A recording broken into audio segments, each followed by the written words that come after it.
आध्यात्मिक संस्कार।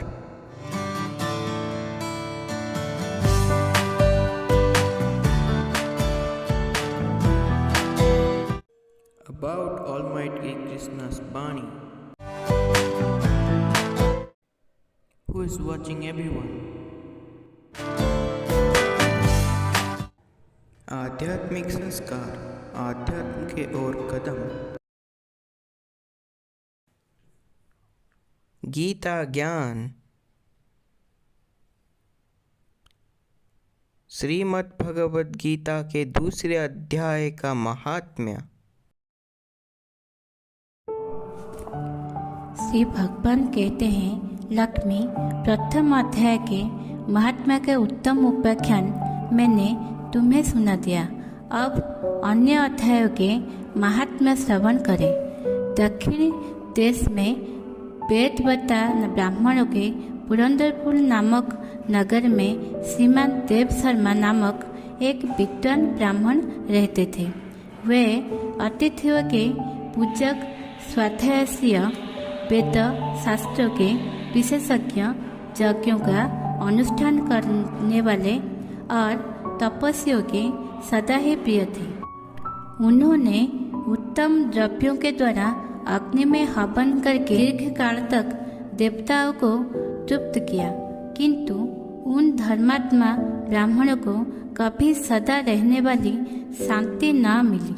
वे परम कल्याणमय तत्वों का ज्ञान प्राप्त करने की इच्छा से प्रतिदिन प्रचुर सामग्रियों के द्वारा सत्य संकल्प वाले तपस्वियों की सेवा करने लगे। इस प्रकार शुभ आचरण करते हुए उन्हें बहुत समय बीत गया। तदंतर एक दिन पृथ्वी पर उनके समक्ष एक त्यागी महात्मा प्रकट हुए। वे पूर्ण अनुभवी, आकांक्षा रहित, नासिका के अग्रभाग पर दृष्टि रखने वाले तथा शांतचित थे।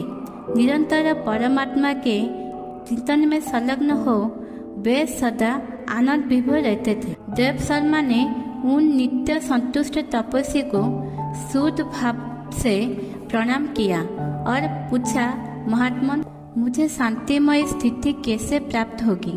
तब उन आत्मज्ञानी संत ने देव शर्मा को सोपुर ग्राम के निवासी मित्रबान को, जो बकरियों को चरवा था, परिचय दिया और कहा वही तुम्हें उपदेश देगा।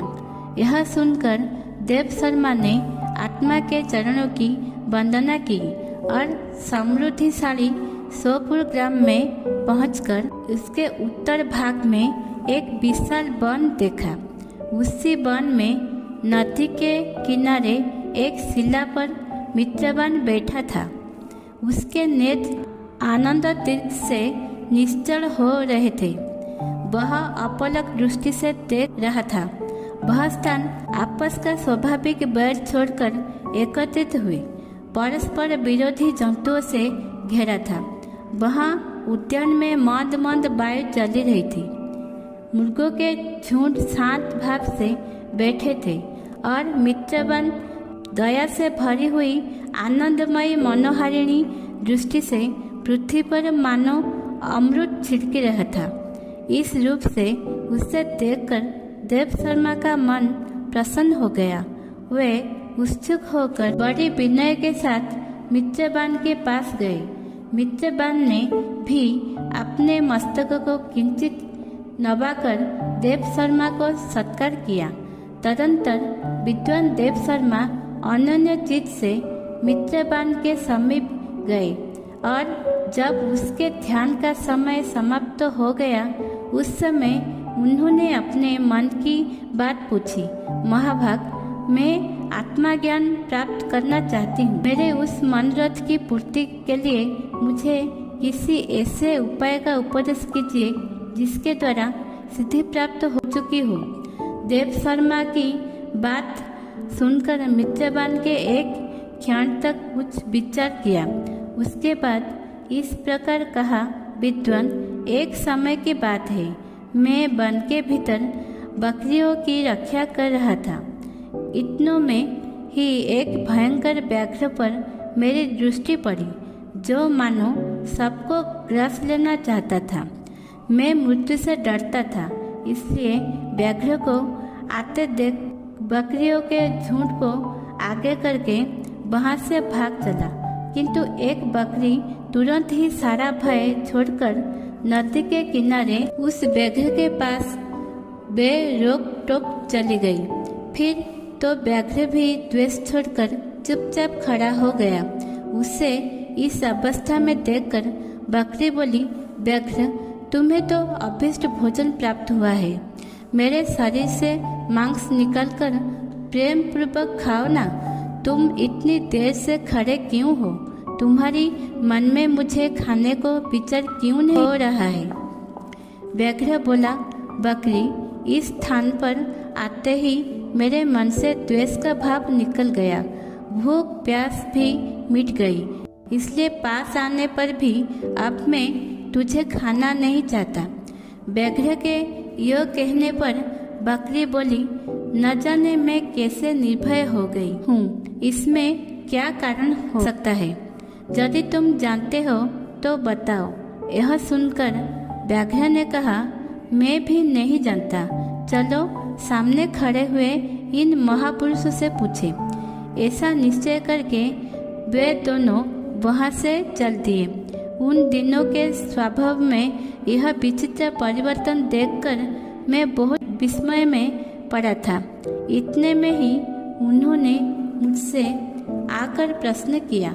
वहाँ वृक्ष की शाखा पर एक वानरराज था। उन दोनों के साथ मैंने भी वानरराज से पूछा, विप्रवर। मेरे पूछने पर वानरराज ने आदरपूर्वक कहा, आजापाल, सुनो, इस विषय में तुम्हें प्राचीन वृत्तांत सुनाता हूँ। यह सामने वन के भीतर जो बहुत बड़ा मंदिर है, उसकी ओर देखो। इसमें ब्रह्म जीवा स्थापित किया हुआ एक शिवलिंग है। पूर्व काल में यहाँ सुकर्मा नामक एक बुद्धिमान महात्मा रहते थे, जो तपस्या में संलग्न होकर इस मंदिर में उपासना करते थे। वे वन में से फूलों का संग्रह कर लाते और नदी के जल से पूजनीय भगवान शंकर को स्नान कराकर उन्हीं से उनकी पूजा किया करते थे। इस प्रकार आराधना का कार्य करते हुए सुकर्मा यहाँ निवास करते थे। बहुत समय के बाद उनके समीप किसी अतिथि का आगमन हुआ। सुकर्मा ने भोजन के लिए फल लाकर अतिथि को अर्पण किया और कहा, विद्वान, मैं केवल तत्व ज्ञान की इच्छा से भगवान शंकर की आराधना करता हूँ।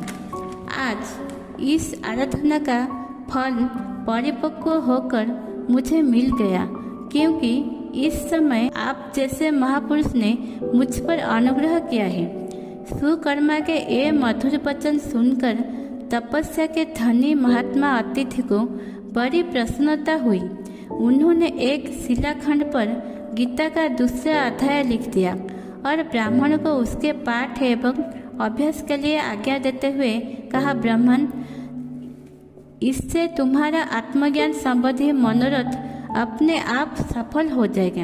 ये कहकर वे बुद्धिमान तपस्वी सुकर्मा के सामने ही उनके देखते देखते अंतर्धान हो गए।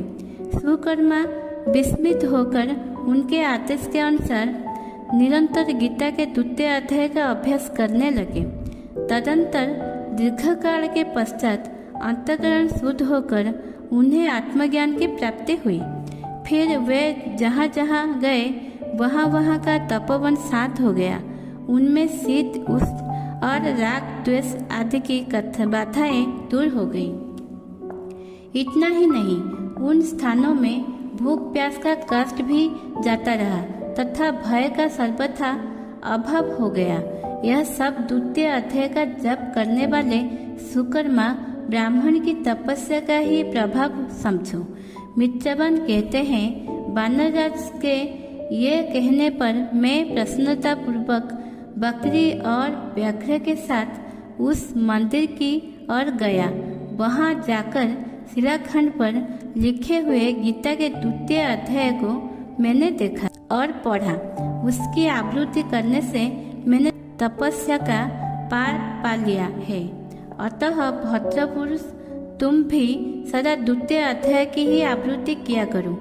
ऐसा करने पर मुक्ति तुमसे दूर नहीं रहेगी। श्री भगवान कहते हैं, प्रिय मित्रपान के इस प्रकार आदेश देने पर देव शर्मा ने उसका पूजन किया और उसे प्रणाम करके पुरंदरपुर की राह ली।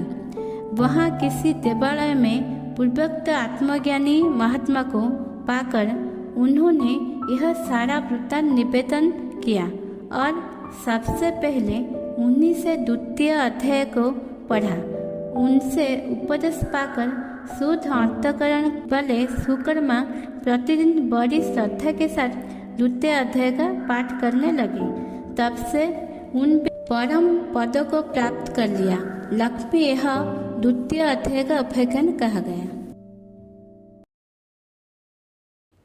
ऐसे ही नए वीडियो जानने के लिए हमारे साथ जुड़े रहने के लिए सब्सक्राइब कीजिए हमारे चैनल आध्यात्मिक संस्कार को। और अगर वीडियो बहुत अच्छा लगा है तो लाइक कीजिए हमारे चैनल को।